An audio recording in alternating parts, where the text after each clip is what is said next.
जैसा कि आपको पता है कि कोविड-19 की वजह से we are order to stay home. So सारे इंस्टीट्यूट एंड कोचिंग बंद हैं। बट एक कहावत है, where is a will there is a way. जहाँ चाह वहाँ रहा। तो हम चाहेंगे कि आप घर बैठ के ही अपनी पढ़ाई को कंटिन्यू कीजिए, क्योंकि आगे अपकमिंग इस एपिडेमिक से ओवरकम करने के बाद सारे एग्जाम्स जो हैं आपके कंटिन्यू होंगे। तो you have enough time to prepare for all the exam. So please आप घर पे बैठ के तैयारी कीजिए। आपको लक्ष्य कोचिंग ऑनलाइन प्लेटफॉर्म के द्वारा आपको जो है घर बैठे पढ़ने का मौका मिल रहा है। किसी को भी किसी भी तरह का अगर प्रॉब्लम होता है वीडियो में रिगार्डिंग कुछ भी, तो आप व्हाट्सएप के थ्रू भी अपने ग्रुप से जुड़े हुए हैं, तो आप उसके थ्रू भी कंप्लेन कर सकते हैं, या कोई भी आपको डाउट होता है आप पूछ सकते हैं। या फिर जो है वीडियो में यूट्यूब चैनल पे आपका जो है ये वीडियो अपलोड किया जाएगा, तो आप वहाँ पे कमेंट सेक्शन में भी बिल्कुल जो है अपने डाउट्स को पूछ सकते हैं। इस चैनल को सब्सक्राइब करना बिल्कुल मत भूलिएगा और अपने दोस्तों के साथ भी शेयर कीजिए ताकि वो भी घर बैठ। So let's start introductory class of English. तो अगर हम इंग्लिश के बारे में पढ़ेंगे तो सबसे पहले क्वेश्चन हमारे सामने आएगा कि व्हाट इज इंग्लिश। इंग्लिश क्या है? What is English? तो एज वी नो, इंग्लिश एक क्या है? लैंग्वेज है, एक भाषा है। English is a language. English एक भाषा है और किसी भी भाषा की सबसे छोटी इकाई जो होती है वो होती है साउंड। साउंड जिसे हम हिंदी में ध्वनि के नाम से भी जानते हैं। किसी भी भाषा की, वो संस्कृत हो, हिंदी हो, अंग्रेजी हो, उसकी सबसे जो छोटी इकाई होती है वो होती है साउंड। अब उन्हीं साउंड को जब हम लिखते हैं तो हम उन्हें नाम देते हैं लेटर। उन्हीं साउंड को जब हम लिख लेते हैं, एक लिखित रूप देते हैं, तो उसे हम कहते हैं लेटर, जिसे हम हिंदी में वर्ण भी कहते हैं।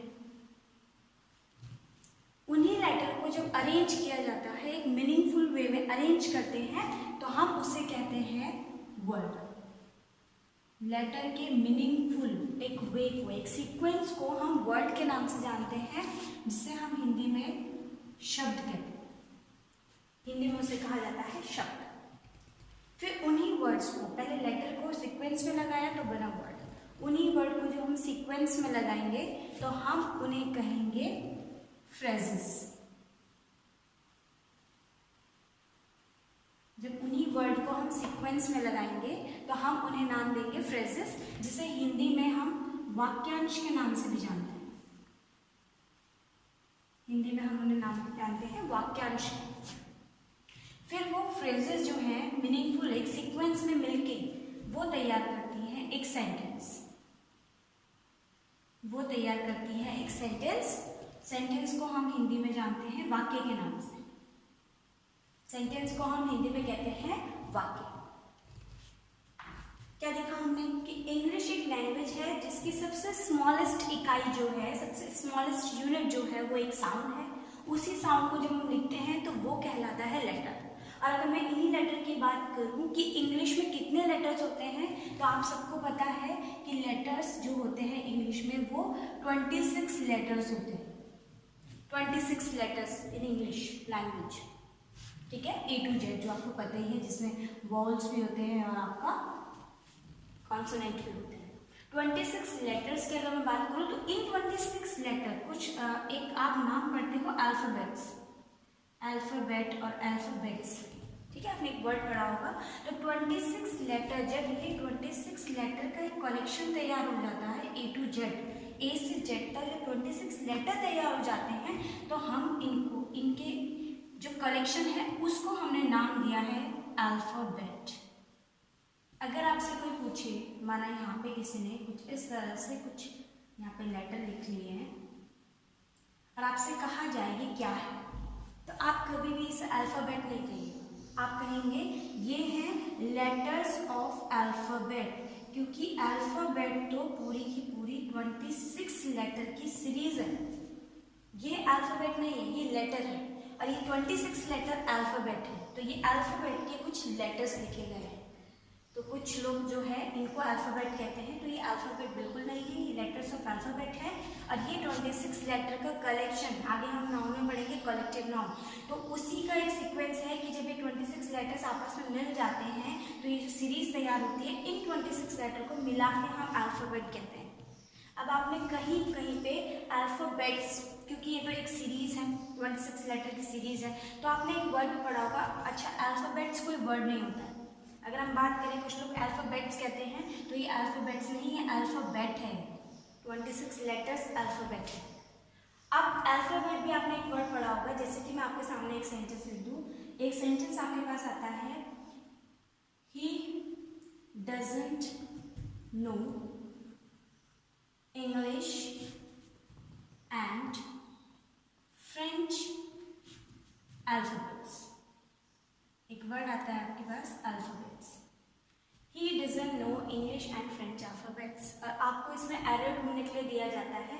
और मैं आपको बता दूं कि ये जो है, इस तरह का सेंटेंस अगर आपके पास आता है तो ये एक नो एरर है, इसमें कोई भी एरर नहीं है, ये बिल्कुल सही है। वो क्यों? क्योंकि यहाँ पे अभी आपने पढ़ा था कि अल्फ़ाबेट्स कोई वर्ड नहीं होता। जब हम लेटर्स के लिए यूज़ करते हैं तो हम अल्फ़ाबेट्स वर्ड यूज़ नहीं कर सकते हैं। लेकिन अगर मैं यहाँ पे सेंटेंस देखूँ, ही doesn't know English and French alphabets, तो यहाँ पे सीधे सीधे अगर हम इसका हिंदी में अनुवाद करें तो हमें समझ में आ रहा है कि यहाँ पे बताया जा रहा है कि उसे ना तो इंग्लिश और ना ही फ्रेंच लैंग्वेज आती है। यहाँ पे अल्फ़ाबेट वर्ड लेटर के लिए नहीं, लेटर की सीरीज के लिए नहीं, यहाँ पे लैंग्वेज के लिए यूज़ हुआ है। और जब जब अल्फ़ाबेट लैंग्वेज के लिए यूज़ होगा तब तब हम यहाँ पे इसको क्या यूज़ कर सकते हैं, एज अ प्लूरल फॉर्म हम अल्फ़ाबेट्स वर्ड यूज़ कर सकते हैं। ओके, तो क्या पढ़ा हमने कि अल्फ़ाबेट्स जब जब लैंग्वेज के लिए यूज़ होगा तब तक हम उसको एज अ प्लूरल यूज़ कर सकते हैं। बट अगर 26 लेटर के लिए हमने यूज़ किया है तो हम उसको अल्फ़ाबेट्स बिल्कुल नहीं कहेंगे, हम कहेंगे अल्फ़ाबेट। बाद हम देखेंगे कि अगर हम लेटर्स को पढ़ना चाहें तो लेटर्स जो है, लेटर्स को भी दो पार्ट्स में हम डिवाइड कर देते हैं। एक होते हैं आपके वाउल्स, जिसको आप स्वर के नाम से भी जानते हैं, हिंदी में भी आपने पढ़ा होगा स्वर और व्यंजन। तो इसी तरह लेटर जो है, इंग्लिश में भी लेटर्स को दो पार्ट्स में डिवाइड किया गया है। First one is vowels and second one is consonants, जिसको हम हिंदी में व्यंजन के नाम से जानते हैं। इंग्लिश में टोटल लेटर कितने हैं, 26 लेटर्स। और उन 26 लेटर में आपके वाउल कितने हैं, ओनली 5। कौन कौन से, ए, ई, आई, ओ, यू। 5 केवल वाउल्स हैं हमारे पास, ए, ई, आई, ओ, यू। फाइन। उसके बाद ये 26 लेटर्स में से ये जो आपके -5, ये जो अगर वाउल निकाल दें तो ए, ई, आई, ओ को छोड़ के जो भी है वो सारे क्या हैं आपके कॉन्सोनेंट। तो कितने हैं टोटल, 26 में से 5 आप माइनस कर दीजिए तो आपके टोटल कितने हो गए, 21 कॉन्सोनेंट्स। तो इंग्लिश में लेटर्स में आपके वाउल होते हैं 5 और कॉन्सोनेंट होते हैं 21। बिल्कुल आगे ये आपके लिए इम्पोर्टेंट होगा क्योंकि इससे रिलेटेड रूल्स जो है आप अपने आर्टिकल्स चैप्टर में पढ़ने वाले हैं, तो ये भी आपके लिए इम्पोर्टेंट है। अभी हमने जो है सेंटेंस के बारे में पढ़ा, तो हम इससे पहले जो है किसी भी ग्रामर को शुरू करने से पहले हम उसके स्ट्रक्चर के बारे में जान लेते हैं, सेंटेंस के बारे में जान लेते हैं। तो अगर मैं सेंटेंस के, क्योंकि आपको उसके लिए सेंटेंस और सेंटेंसेस का स्ट्रक्चर क्या होता है वो जानना बहुत ज़रूरी है आगे की इंग्लिश के लिए, क्योंकि फिर वही स्ट्रक्चर से हमारे पास कुछ एरर्स आते हैं तो हम उनको डिफाइन नहीं कर पाते हैं। तो अगर मैं बात करूँ, यहाँ पे हमारा जो नेक्स्ट टॉपिक होगा वो होगा types of sentences. Types of sentence, types of sentence. अगर आप ये बेसिक चीज़ें अच्छे से पढ़ लेते हैं तो आपको आगे जो है बहुत ही बेनिफिट मिलता है इस चीज़ का। तो अगर हम टाइप्स ऑफ सेंटेंसेस की तरफ पढ़ेंगे, एक क्वेश्चन आपको यहीं से आ जाएगा, वो कैसे आएगा मैं अभी आपको बताऊंगी। देखिए मैं फर्स्ट टाइप का जो सेंटेंस यहाँ पे दे रही हूँ आपको, first one is assertive sentence. First type जो है आपका असर्टिव सेंटेंस। और इस असर्टिव सेंटेंस के भी दो पार्ट्स होते हैं। पहला आपका होता है affirmative sentence affirmative sentence and second one is negative sentence. First one है आपका affirmative sentence and second है आपका negative sentence. बिल्कुल आपने पढ़ा भी होगा affirmative sentence क्या होते हैं और negative sentence क्या होते हैं.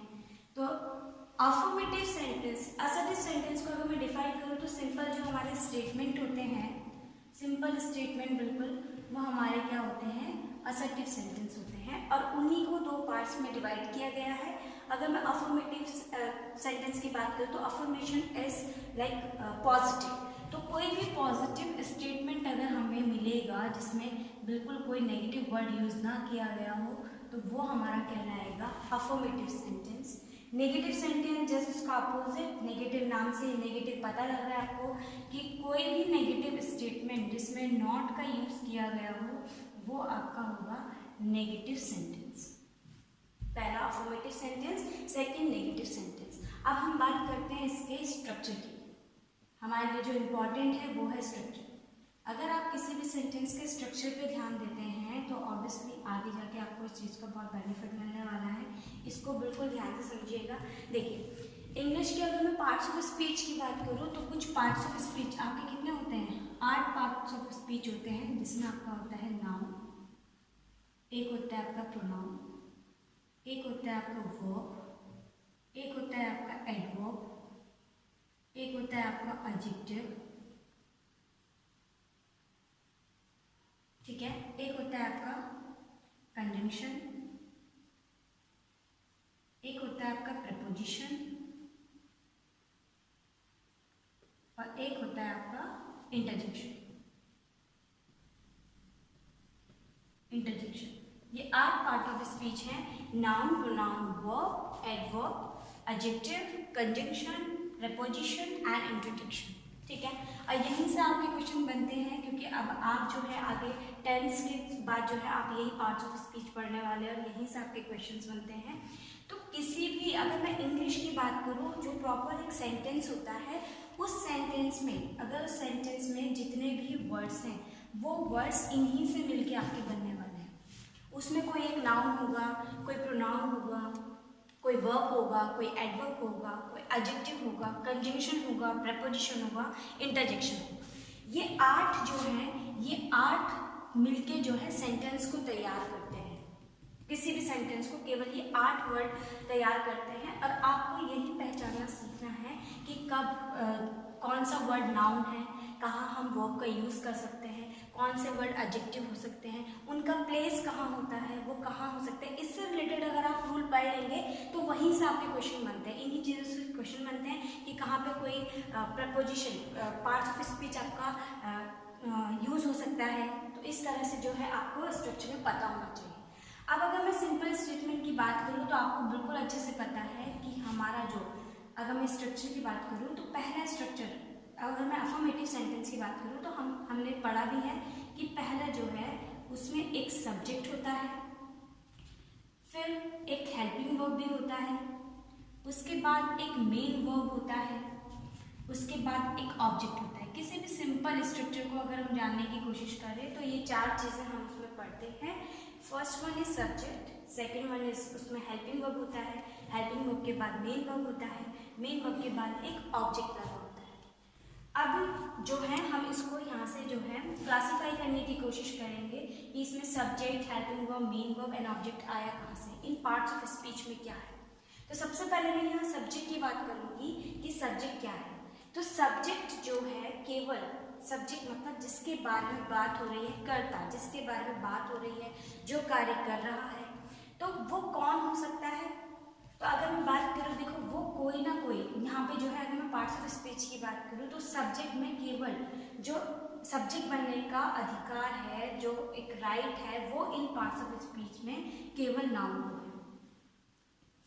अगर हम थोड़ा सा यहाँ पे ध्यान देंगे तो जो करता है वो केवल एक नेमिंग वर्ड ही तो होगा, और वो नेमिंग वर्ड कौन है, नाउन है. अब अगर मैं बात करूँ प्रोनाउन क्या होता है, तो प्रोनाउन वो होता है जो नाउन को रिप्लेस करता है. कभी जहाँ जहाँ नाउन आ सकता है, वो जो अधिकार नाउन को मिलेंगे वही अधिकार प्रोनाउन को भी मिलेंगे. तो सब्जेक्ट बनने का अधिकार अगर नाउन को है तो एग्जैक्टली उसकी जगह पे हम प्रोनाउन का भी यूज कर सकते हैं। तो इसका मतलब जो हमारा सब्जेक्ट होगा वो या तो नाउन होगा या फिर प्रोनाउन होगा, इसके अलावा यहाँ पे और कोई भी नहीं आ सकता है। ठीक है, ये सब्जेक्ट की जगह जो है केवल नाउन और प्रोनाउन की प्लेस कर सकते हैं, बाकी कोई भी पार्ट्स ऑफ स्पीच सब्जेक्ट की जगह नहीं आएगा। सेकेंड है helping verb and main verb. इसके नाम से ही पता चल रहा है वर्ब एंड वर्ब। ठीक है, वो हेल्पिंग वर्ब हो, मेन वर्ब हो, वो कुछ भी हो, लेकिन वो पार्ट किसका होता है? वर्ब का पार्ट होता है। इसलिए ये जो दोनों हैं ये किसका पार्ट होगा? ये वर्ब का पार्ट होगा। Next one is object. Object क्या होता है? ऑब्जेक्ट होता है, हिंदी में हम कहते हैं कर्म, जिसपे कार्य हुआ है, कर्म। तो ऑब्जेक्ट बनने का हक भी किसको है? केवल नाउन को है, और नाउन की जगह केवल कौन आ सकता है? प्रोनाउन आ सकता है। तो इसका मतलब सब्जेक्ट और ऑब्जेक्ट बनने का हक केवल नाउन और प्रोनाउन को। तो इसका स्ट्रक्चर बिल्कुल ध्यान दीजिएगा, subject plus helping verb plus main verb plus object. Clear है? नेक्स्ट वन है आपका नेगेटिव सेंटेंस। नेगेटिव सेंटेंस बिल्कुल ऐसे तैयार होगा, अभी मैंने आपको दोनों में अंतर बताया है कि इसमें एक नेगेटिव स्टेटमेंट होता है और उस पॉजिटिव वर्ड को नेगेटिव बनाने के लिए एक नेगेटिव वर्ड जोड़ना पड़ेगा। तो हमने वर्ड जोड़ा है नॉट, तो वो कहाँ आएगा? तो सबका जो प्लेस है वो बिल्कुल क्लियर है कि वो कहाँ पे आ सकते हैं। ऐसा नहीं कि हम कहीं पे भी किसी भी वर्ड को लगा दें। ठीक है, तो सब्जेक्ट जो है, सब्जेक्ट के बाद यहाँ पे हेल्पिंग वर्ब आएगा, और अगर आपको नॉट प्लेस करना है तो नॉट की जो जगह है वो हमेशा हेल्पिंग वर्ब और मेन वर्ब के बीच में होगी। अगर मैं नॉट के प्लेस की बात करूं तो वो helping verb and main verb दोनों के बीच में ही होगा। कभी आप ऐसा नहीं कि सब्जेक्ट के आगे लिख दें या फिर ऑब्जेक्ट के पीछे लिख दें, उसकी जगह और हमेशा क्लियर रहेगी कि वो हेल्पिंग वर्ब और मेन वर्ब के बीच में ही आएगा। और यहाँ से आपके पास जो है सेंटेंस एरर बनता है कि ये नॉट को वो कहीं और लगा के आपको देता है। तो आप याद रखिएगा हेल्पिंग वर्ब और मेन वर्ब के बीच में ही आएगा। और नेक्स्ट वन आपका मेन वर्ब के साथ मैंने बात की है ऑब्जेक्ट।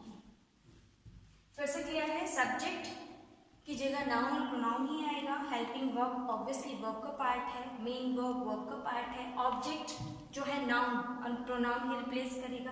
अब बात यहाँ पे ये आती है कि नॉट क्या है। ये जो मैंने पार्ट्स ऑफ स्पीच बताया मैंने सबको क्लासीफाई करके दिखा दिया है, लेकिन ये नॉट क्या है? नॉट ना तो नाउन है, ना ही प्रोनाउन है, ना ही वर्ब है। तो ये क्या है? जो सिंपल सिंगल सेंटेंस, अगर सिंगल वर्ड अगर किसी सेंटेंस का पूरा सेंस बदल दे, कोई भी ऐसा वर्ड जो किसी सेंटेंस का पूरा सेंस बदल दे, यहाँ कोई काम हो रहा था, यहाँ पे नहीं हो रहा है, एक नॉट करने से उसका पूरा सेंस बदल गया, उन वर्ड्स को हम नाम देते हैं एडवर्ब। जो पूरे के पूरे सेंटेंस को बदल दे, सेंस बदल दे, उसे हम कहते हैं एडवर्ब। ठीक है, तो हमने पढ़ा अफर्मेटिव सेंटेंस जो कि कोई भी स्टेटमेंट होता है, असर्टिव सेंटेंस, तो उसका फर्स्ट पार्ट है आपका अफर्मेटिव पॉजिटिव स्टेटमेंट, जिसका स्ट्रक्चर है subject plus helping verb plus main verb plus object. Structure पे बिल्कुल ध्यान दीजिएगा, यहाँ से क्वेश्चंस आते हैं आपके पास। नेगेटिव सेंटेंस है, नेगेटिव सेंटेंस में केवल दोनों में एक अंतर होगा कि एक वर्ड जुड़ेगा नॉट, और उस नॉट का प्लेस बिल्कुल क्लियर रखिएगा हेल्पिंग वर्ब और मेन वर्ब के बीच में। जब ये वाली क्लास आपकी कंप्लीट हो जाएगी तो मैं आपको इससे रिलेटेड क्वेश्चंस भी दूंगी कि कैसे जो है इस स्ट्रक्चर से आपका क्वेश्चन बनता है। सेकेंड टाइप जो हम सेंटेंस का पढ़ेंगे वो पढ़ेंगे आपका interrogative sentence. Interrogative sentence first हमने पढ़ा असर्टिव सेंटेंस, सेकेंड हम पढ़ेंगे इंटरोगेटिव सेंटेंस। इंटरोगेटिव वर्ड बना है इंटरोगेशन से, और इंटरोगेशन का मतलब होता है जांच पड़ताल करना या फिर पूछना। ठीक है, तो इससे आपको बिल्कुल पता चल रहा होगा इंटरोगेशन करनी है तो इट मीन्स यहाँ पे पूछा जा रहा है आपसे क्वेश्चन। तो किसी भी टाइप का क्वेश्चन जो है आपका जो टाइप है वो है इंटरोगेटिव सेंटेंस, और ये भी आपके दो तरह के होते हैं। दो तरह के कैसे, मैं आपको पहले एग्जाम्पल के थ्रू बताना चाहूँगी कि कभी हम आपसे जो क्वेश्चन करते हैं वो क्या से शुरू करते हैं कि हमने जैसे आपसे पूछा क्या आप कल यहाँ आएंगे, सेकंड क्या कल आप पढ़ाई करेंगे, क्या आज आपने खाना खाया। इस तरह से हम क्या से शब्दों को, सेंटेंस को शुरू करते हैं, प्रश्नों को शुरू करते हैं।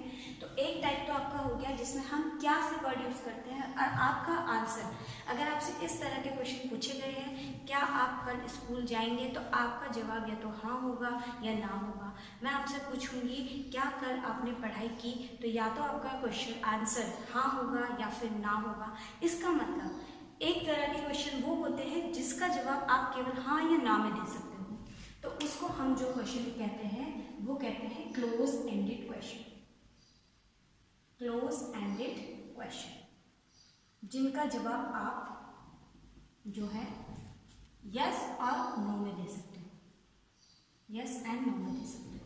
सेकेंड तरह का जो क्वेश्चन है, अगर आपसे पूछा जाए कि कल क्या आप कल स्कूल जाएंगे, तो आप बोलेंगे हाँ या ना। अगर मैं आपसे पूछूं कल आप स्कूल कितने बजे जाएंगे, तो आपको एक एक्सप्लेनेशन देना पड़ेगा कि मैं कल 8 बजे स्कूल जाऊंगा, कल मैं 2 बजे स्कूल जाऊंगा। इस तरह से आपको एक्स्ट्रा इन्फॉर्मेशन के साथ आपको आपका आंसर करना पड़ेगा। तो 2 तरह के क्वेश्चन यही है कि आपका एक क्वेश्चन में तो केवल आपका हाँ या ना में उत्तर आ जा रहा है, और एक तरह के क्वेश्चन वो है जिसमें आपको एक्सप्लेन करना पड़ रहा है, उसे हमने नाम दिया है open ended question. Open ended question. 2 तरह के क्वेश्चन आपके यहाँ पे हो गए हैं, एक क्लोज एंडेड क्वेश्चन यस और नो वाले, सेकेंड वन जिसमें आपको पूरा एक्सप्लेन करना पड़े, एक्सप्लेनेशन देना पड़े। और यहाँ से आपके पास बिल्कुल क्वेश्चन बनता है।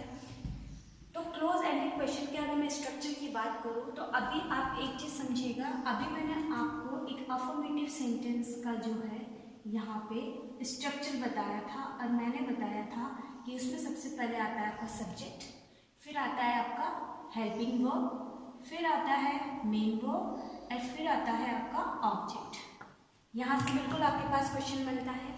इंटरोगेशन, इंटरोगेटिव सेंटेंस और अफर्मेटिव सेंटेंस में क्या अंतर है। कभी कभी हम जो है ये क्लासीफाई, डिफरेंशिएट नहीं कर पाते हैं कि कौन सा सेंटेंस में हम अफर्मेटिव सेंटेंस का स्ट्रक्चर लगाएं और कौन से में हम इंटरोगेटिव सेंटेंस का स्ट्रक्चर लगाएं, क्योंकि क्वेश्चन को कुछ इस तरह से पूछा जाता है कि हमें वो क्वेश्चन की तरह लगता है।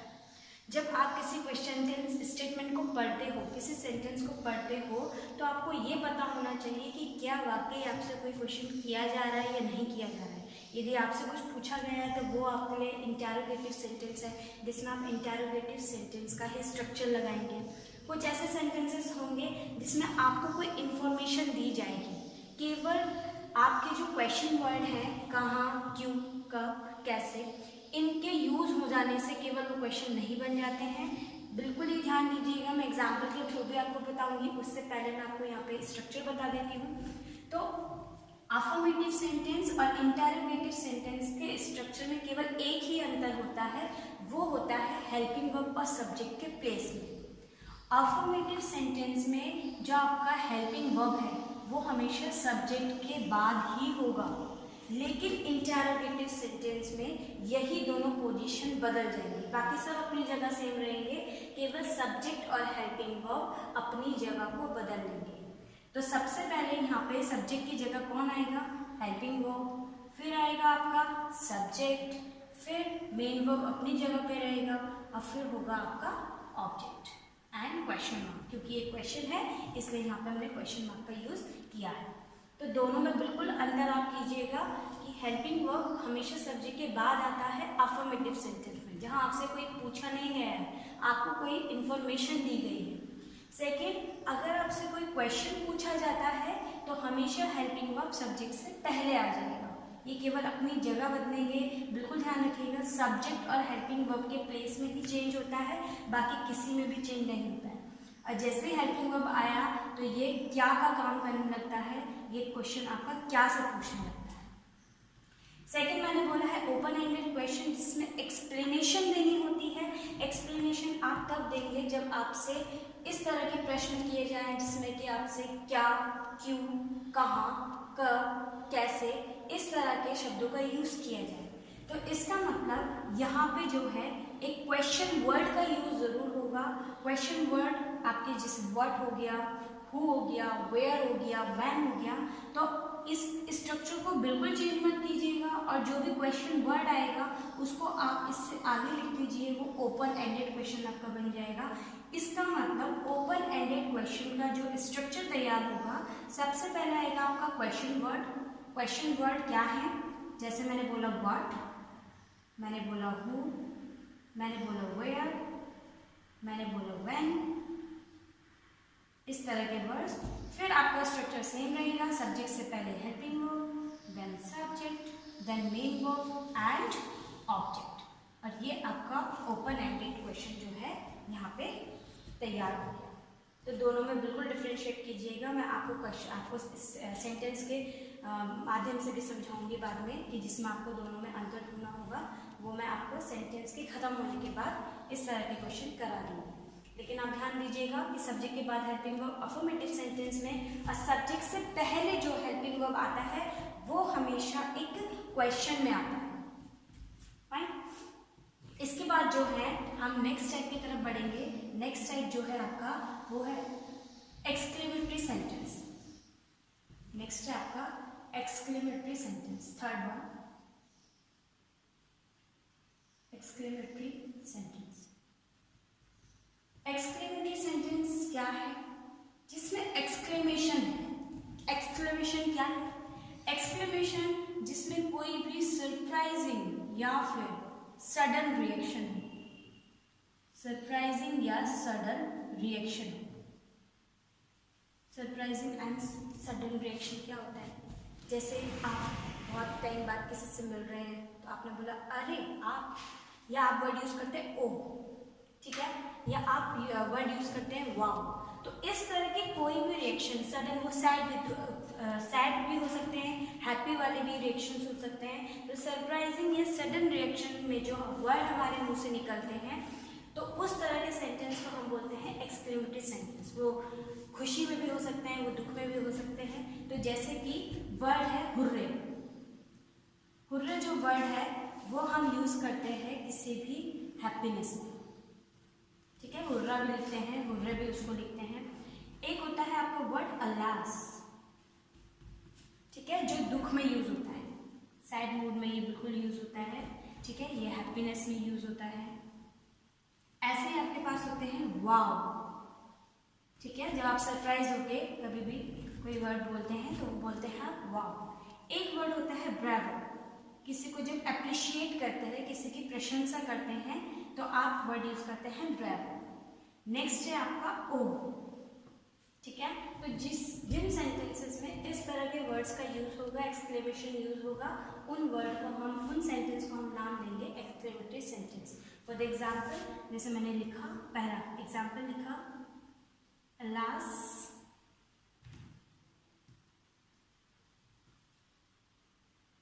she lost her son, ठीक है। सेकेंड एग्जाम्पल है आपके सामने, hooray we have won the match। इस तरह के सेंटेंस को हम नाम देंगे एक्सक्लेमेटरी सेंटेंस। केवल ये वर्ड आपके जुड़ते हैं, उसके बाद जो आपका सेंटेंस होता है वो बिल्कुल अफर्मेटिव सेंटेंस की तरह ही काम करता है, जिसमें आपका सब्जेक्ट आता है, फिर हेल्पिंग वर्ब या मेन वर्ब लगता है और उसके बाद आपका ऑब्जेक्ट लिखते हैं। लेकिन जहाँ पे ऐसे वर्ड यूज होंगे उनको हम नाम देंगे एक्सक्लेमेटरी सेंटेंस, ठीक है। नेक्स्ट टाइप का जो आपका सेंटेंस है, नेक्स्ट टाइप का जो सेंटेंस है वो है आपका इम्पेरेटिव सेंटेंस। इम्पेरेटिव सेंटेंस, केवल जो आपको स्ट्रक्चर ध्यान देना है वो देना है अफर्मेटिव सेंटेंस और interrogative sentence, sorry assertive sentence और इंटेरोगेटिव सेंटेंस में, वहां से आपके क्वेश्चन बनते हैं।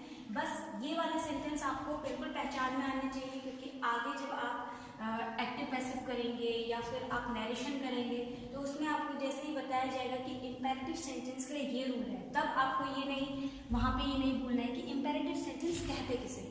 तो इम्पेरेटिव सेंटेंस उन्हें कहते हैं जिन सेंटेंस के माध्यम से हमें पता चले कि वो एक एडवाइस है, वो किसी के द्वारा दी गई सजेशन है, वो ऑर्डर है,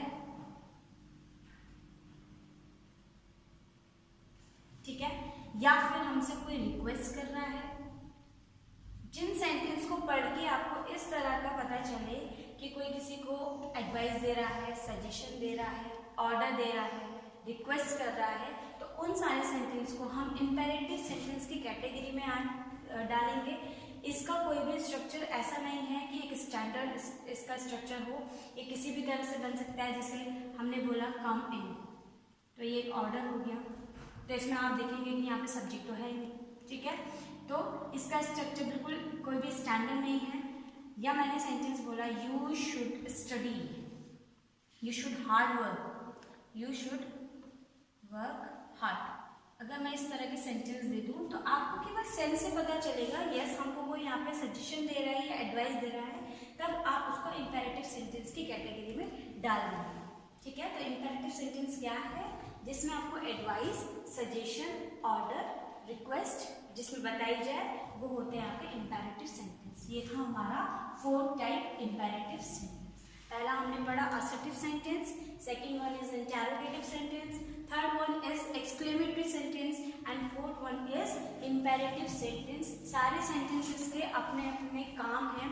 जैसे मैंने आपको यहाँ पे 8 पार्ट ऑफ स्पीच बताया, तो इनके भी अपने अलग अलग काम हैं, और अगर आप इनको बारीकी से समझ जाओगे तो आपका जो हाफ पोर्शन होता है इंग्लिश का, वो ऑलरेडी आपको समझ में आ जाता है। पहले आपको पहचान में आना चाहिए वो है क्या, उसके बाद आपको उसका प्लेस पता होना चाहिए, तब आपको रूल्स पढ़ने की जरूरत नहीं होती है, या रूल्स को रट्टे मारने की जरूरत बिल्कुल नहीं होती है। इंग्लिश एक समझने वाला सब्जेक्ट है, आपको समझना है। जो आपका लास्ट सेंटेंस का टाइप है वो है ऑप्टेटिव सेंटेंस।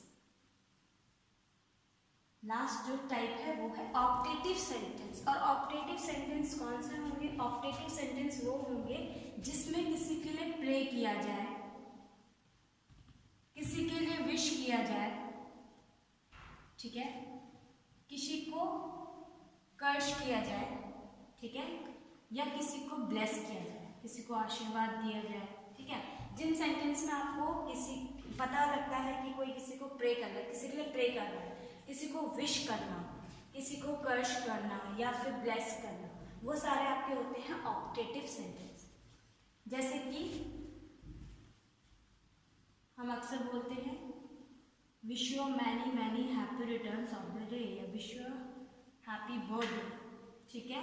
जैसे हम बोलते हैं हैव अ हैप्पी वेकेशंस, या हम बोलते हैं एक वर्ड, आपको सेंटेंस बिल्कुल पता होगा, गॉड ब्लेस यू। एक वर्ड है आपका, हम बोलते हैं गो टू हेल्प। ये सारे वर्ड जो हैं, किसी को विश करना, प्रे करना, किसी के लिए किसी को ब्लेस करना या फिर किसी को कर्ज करना, ये सारे के सारे सेंटेंस किस में आएंगे? आपके ऑप्टेटिव सेंटेंस में ही आएंगे। तो 5 सेंटेंस हैं, 5 सेंटेंस के आपके अलग अलग काम हैं, तो आपको ये पता भी होना चाहिए कि कौन कौन से काम यहाँ पे है, ठीक है। तो ये थे आपके types of sentence. I hope आपको समझ में आया होगा। और इसके आगे जो है हम आगे जो है टेंस या फिर वर्ब चैप्टर जो है आगे स्टार्ट करेंगे। अगर आपको किसी भी तरह का कोई भी डाउट लग रहा हो तो बिल्कुल आप कमेंट करके पूछ सकते हैं। किसी भी तरह का डाउट हो बिल्कुल क्लियर किया जाएगा।